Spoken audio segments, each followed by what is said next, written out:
আসসালামু আলাইকুম এভরিওয়ান, আমরা চলে এসেছি জাভার নতুন একটা টিউটোরিয়াল নিয়ে। আজকে টিউটোরিয়ালে আমরা কথা বলবো এনক্যাপসুলেশন নিয়ে। যদিও আমরা এনক্যাপসুলেশনে যা যা করতে হয় তা প্রিভিয়াস কিছু ভিডিওতে দেখেছিলাম, বাট হচ্ছে আমরা জানতাম না যে এইটা এনক্যাপসুলেশন বা এটাকে আমরা এনক্যাপসুলেশন বলি।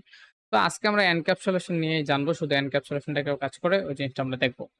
তো আমরা একটা ক্লাস ক্রিয়েট করে ফেলি, নাম দিলাম হচ্ছে হ্যালো, ক্লাস নেম হ্যালো।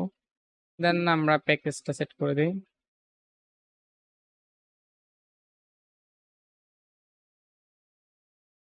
এটাও। দেন আমাদের হচ্ছে পাবলিক স্ট্যাটিক ভয়েড মেইনটাকে আমি সিলেক্ট করে দিই, ফিনিশ করে দিই। দেন এখানে আমি আরেকটা ক্লাস ক্রিয়েট করে ফেলি, ক্লাসের নাম দিলাম হচ্ছে ধরেন যে পিপল। ঠিক আছে, এটাতে আমি মেইন ক্লাসটাকে ইম্পোর্ট করলাম না, দেন এখানে ফিনিশ করে দিলাম। সো নর্মালি আমরা কি করি, আমাদের এখানে অ্যাক্সেস মডিফায়ারটা থাকে যেখানে হচ্ছে পাবলিক, প্রাইভেট বা প্রোটেক্টিভ জিনিসগুলো থাকে। সো এনক্যাপসুলেশন মানে হচ্ছে আমার ডাটাগুলাকে ধরেন যে যে রিয়েল ওয়ার্ল্ড আছে ওই থেকে হাইড করে রাখা, লাইক ইউজার থেকে হাইড করে রাখা, মানে ইউজারকে ফুল অ্যাক্সেস না দিয়ে দেওয়া যে হচ্ছে যে তুমি যা ইচ্ছা থাকো। প্রাইভেট ডাটা, আমরা যখন প্রাইভেট ভাবে ডাটা ডিক্লেয়ার করে আমাদের অ্যাক্সেস করতে হলে অবশ্যই এনক্যাপসুলেশন করতে হবে। কারণ হচ্ছে আমি ইউজারকে বলে দিই যে তুমি হচ্ছে তোমার অ্যাক্সেস নাই, তোমার অ্যাক্সেস করতে হলে আমার মাধ্যমে, আমার এই মেথডটার মাধ্যমে তোমাকে অ্যাক্সেস করতে হবে। ঠিক আছে, তো মূলত আমার কি করে রিয়েল ওয়ার্ল্ড থেকে আমার ডাটাগুলোকে সে হাইড করে রাখে, যে আমি তোমাকে অ্যাক্সেস দেবো না, তুমি অ্যাক্সেস পাইতে হলে আমাকে তুমি এভাবে কাজ করে দেখাতে হবে। তো আমরা নর্মালি যেভাবে ডিক্লেয়ার করি আমি ওভাবে করে ফেলি, যে পাবলিক, প্রথম ধরেন যে পাবলিক নেম, এখানে আমি নেমকে নেম দিয়ে দিলাম, এখানে দিলাম হচ্ছে ধরেন মুশফিক। এগুলো হচ্ছে ডিফল্ট ভ্যালু, ঠিক আছে, এগুলো যে আমাদের একদম অরিজিনাল ভ্যালু এরকম না, ধরেন যে ডিফল্ট ভ্যালু। ঠিক আছে, এখানে কিছু একটা ভুল হচ্ছে কি, হ্যাঁ সরি, ভুল তো হওয়ার কথা, কারণ হচ্ছে আমি ডাটা টাইপ দিইনি, অবশ্যই স্ট্রিং দিতে হবে, যেহেতু আমার স্ট্রিং টাইপ ডাটা টাইপ। দেন এখানে ধরেন আমি আবার দিয়ে দিলাম হচ্ছে পাবলিক ইন্টিজার এজ, আমি বলে দিলাম হচ্ছে 24। দেন এখানে দিলাম হচ্ছে পাবলিক স্ট্রিং,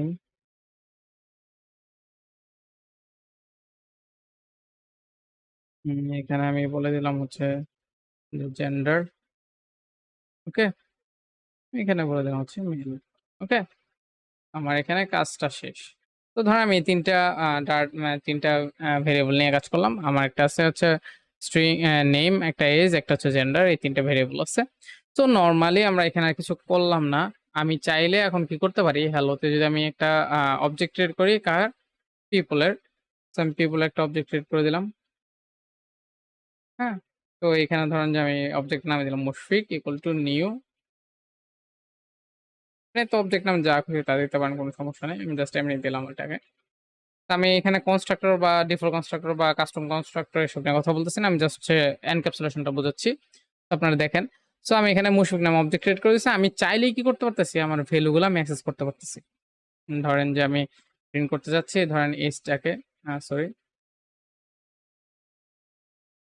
আমি ধরেন আমার এজটাকে প্রিন্ট করতে যাচ্ছি, জাস্ট হচ্ছে মুশফিক ডট এজ। ওকে, আমি দিয়ে দিলাম, সেভ দিলাম, দেন রান করলাম। রান জাভা অ্যাপ্লিকেশন আমাদের এখানে রান হয়ে গেছে। ঠিক আছে, সো এখানে 24 দেখাচ্ছে। তো আমি পাবলিক থাকলে ব্যাপারটা কি হচ্ছে, আমি তাকে অ্যাক্সেস দিয়ে ফেলছি। আমি চাইলে কিন্তু এই ক্লাস থেকে, মানে সে কিন্তু অন্য একটা ক্লাসের অধীন আছে, আমি চাইলে কিন্তু এখান থেকে আমি ডাটাকে চেঞ্জ করে ফেলতে পারতেছি কোনো রকম বাধা বিপত্তি ছাড়াই। এজ আমি যদি এখানে বলি যে -18 দিয়ে দিলাম, তারপর কিন্তু সে হচ্ছে এইজটাকে দিয়ে দিচ্ছি। ঠিক আছে, মানে সে এই ক্লাস থেকে যা খুশি তা করতে পারতেছে এটাই সাথে। ঠিক আছে, যদিও ভ্যালিড না, এজ কখন মাইনাস হতে পারে না। আমি এখানে যদি দিই, এটাকেও সে হচ্ছে আমাকে দিয়ে দিচ্ছে। তো আমরা এখানে কি বললাম, যে আমাদের ডাটাগুলো পাবলিক থাকলে আমি যেভাবে খুশি অন্য কাছ থেকে সেভাবে আমি অ্যাক্সেস করতে পারি, বাট প্রাইভেট ডাটা সেটাকে দিবে না। প্রাইভেট ডাটা যদি অ্যাক্সেস করতে হয় তাকে এনক্যাপসুলেশনের মাধ্যমে যাইতে হবে।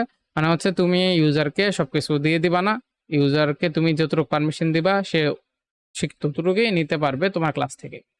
ঠিক আছে, সো আমাকে অবশ্যই এনক্যাপসুলেশনটা কি হবে, যদি আমি কোনো ভ্যালু নিতে চাই, মানে ভ্যালু পেতে চাই, তাহলে হচ্ছে গেটার মেথড। আমরা আগেও বলছিলাম প্রাইভেট ডাটা কিভাবে অ্যাক্সেস করতে হয়, আমরা আগের ইয়াতে দেখেছিলাম। So গেটার method. আর যদি কোনো ভ্যালু সেট করতে চাই তাহলে সেটার মেথড। যেমন হচ্ছে আমি এখানে ভ্যালু সেট করছিলাম 18, এটা অবশ্যই সেটার মেথড, ঠিক আছে?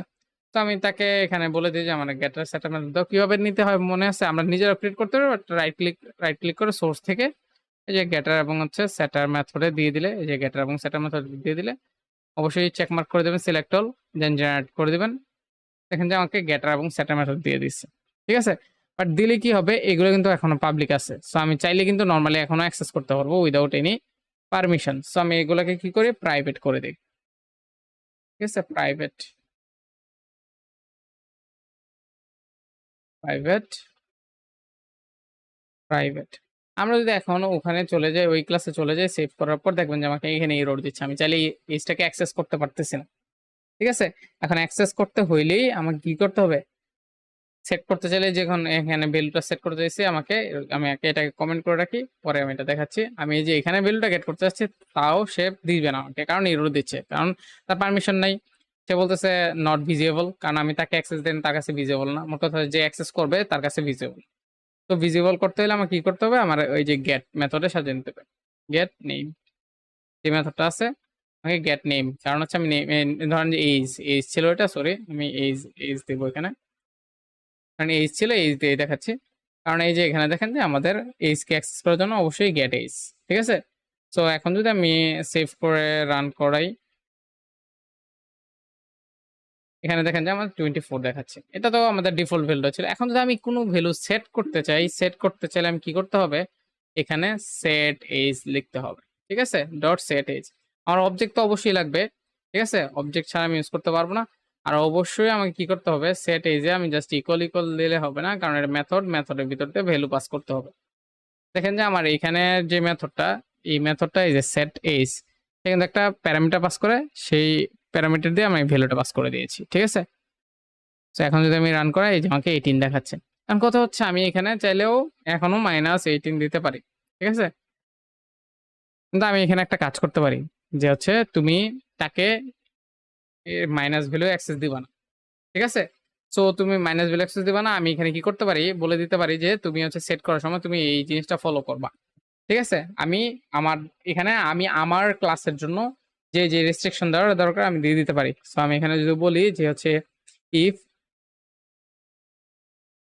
Is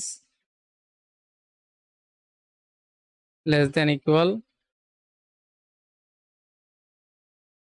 and greater than equal 1 and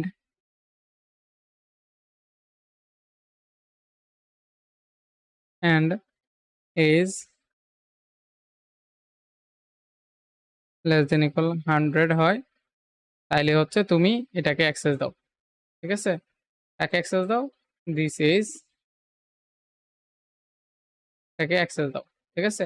otherwise তুমি হচ্ছে তাকে ফলস বলো। এটাকে আমি হচ্ছে ভয়েড না বুলিয়ান টাইপ রিটার্ন করে দিই, বুলিয়ান, ওকে? তো এখান থেকে আমি বলবো যে যদি হয় তাহলে হচ্ছে রিটার্ন করো কাকে, রিটার্ন করো ট্রু, ঠিক আছে? ট্রু রিটার্ন করে দিছি, ঠিক আছে? তারপর হচ্ছে আমি এখান থেকে এলস কে পাস করে দিব, এলস কে আমি বলে দেবো হচ্ছে, এলস না দিলে হয় আমি হচ্ছে রিটার্ন করে দিতে পারি, ঠিক আছে? রিটার্ন, এখানে শুধু রিটার্ন করে দিতে পারি, বাইরে রিটার্ন রিটার্ন করে দেবো হচ্ছে ফলস, ঠিক আছে? সো যদি সে এই কন্ডিশনটা অ্যাপ্লাই করতে হয় যে আমার অবশ্যই হচ্ছে 1 থেকে বড় হইতে হবে এবং 100 থেকে ছোট হইতে হবে জিনিসটা, ঠিক আছে? তাইলেই হচ্ছে সাকসেস, ঠিক আছে?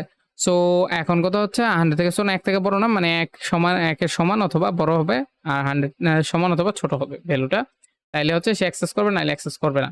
সো এখন যদি আমরা যাই, আমরা এখানে যদি এখন যাই, তাইলে কি করবে, সে হচ্ছে ডিফল্ট দিয়ে দিবে। এখন আমি যেহেতু ভ্যালু সেট করা নাই, আহ, এখানে তো ভ্যালু সেট করা আছে, ঠিক আছে? সেজন্য ধরেন যে এখানে আমি -18 দিলাম, সে হচ্ছে আমার সেটকৃত ভ্যালুটা দিয়ে দিবে, যে ডিফল্ট ভ্যালুটা আছে ওটা, ঠিক আছে? আমি রান করলাম 24 দিচ্ছে, কারণ কি, সে আমার এখানে ডিফল্ট ভ্যালু আছে, ওই ডিফল্ট ভ্যালু দিচ্ছি, ঠিক আছে? এখন যদি আমি এখানে কি বলি 99 দেই, তাহলে দেখবেন যে 99 দিচ্ছে, ঠিক আছে? কারণ হচ্ছে আমি তাকে রেস্ট্রিক্ট করে দিছি, তুমি হচ্ছে এর বাইরে ভ্যালু নিতে পারবা না। আর যদি বাইরে ভ্যালু না হয়, আমার যে ডিফল্ট ভ্যালু দেওয়া আছে তুমি ওই ডিফল্ট ভ্যালু দিয়ে চলতে হবে। তুমি চাইলেই সবকিছু মন গড়া করতে পারবা না। ঠিক আছে? তো আশা করি যে এনক্যাপসুলেশন ব্যাপারটা বুঝতে পারছেন যে এনক্যাপসুলেশন মানে হচ্ছে আমার ডাটাগুলাকে আমি রিয়েল ওয়ার্ল্ড থেকে বাইরে রাখবো। মানে হচ্ছে কেউ অ্যাক্সেস করতে পারবে না, দেখতে পারবে না। যদি অ্যাক্সেস করতে হবে দেখতে হয়, তুমি আমার নিয়ম বাধা ধরে যে নিয়ম বা মেথড আমি তোমাকে দিয়ে দেবো, ওই নিয়মের বাইরে গিয়ে তুমি হচ্ছে অন্য একটা ক্লাসে আমাকে অ্যাক্সেস করতে পারবে। ঠিক আছে? আমি তোমাকে যতটুকু প্রপার অ্যাক্সেস দেবো ঠিক ততটুকুই করতে পারবো। তো আশা করি যে এনক্যাপসুলেশনটা আপনারা বুঝতে পেরেছেন। যদি কোনো রকম প্রবলেম হয় বা বুঝতে প্রবলেম হয় অবশ্যই কমেন্ট বক্সে জানাবেন। ইনশাল্লাহ আমি ওটার উপরে আবার টিউটোরিয়াল তৈরি করে দেব। আজকে এটুকু পর্যন্তই। আসসালামু আলাইকুম। হ্যাঁ, আমি মুসু চলে এসেছি আপনাদের জন্য ইন্টারভিউ কোয়েশ্চেন নিয়ে। আজকের ইন্টারভিউ কোয়েশ্চেন থাকছে এনক্যাপসুলেশনের উপর। সো আমরা সরাসরি ইন্টারভিউ কোয়েশ্চেনে চলে যাই। সো আমাদের জন্য ফার্স্ট ইন্টারভিউ কোয়েশ্চেন হচ্ছে, what is the purpose of encapsulation in Java? ২ নম্বর কোয়েশ্চেন হচ্ছে, how do you implement encapsulation in Java? ৩ নম্বর কোয়েশ্চেন হচ্ছে, what are the access modifier in Java?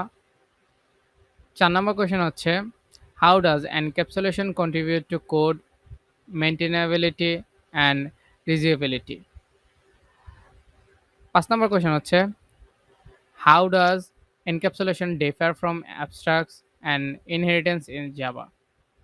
So আজকের ইন্টারভিউ কোয়েশ্চেন এই পর্যন্তই। ইনশাআল্লাহ নেক্সট টিউটোরিয়ালে আবারও দেখা হবে। আসসালামু আলাইকুম।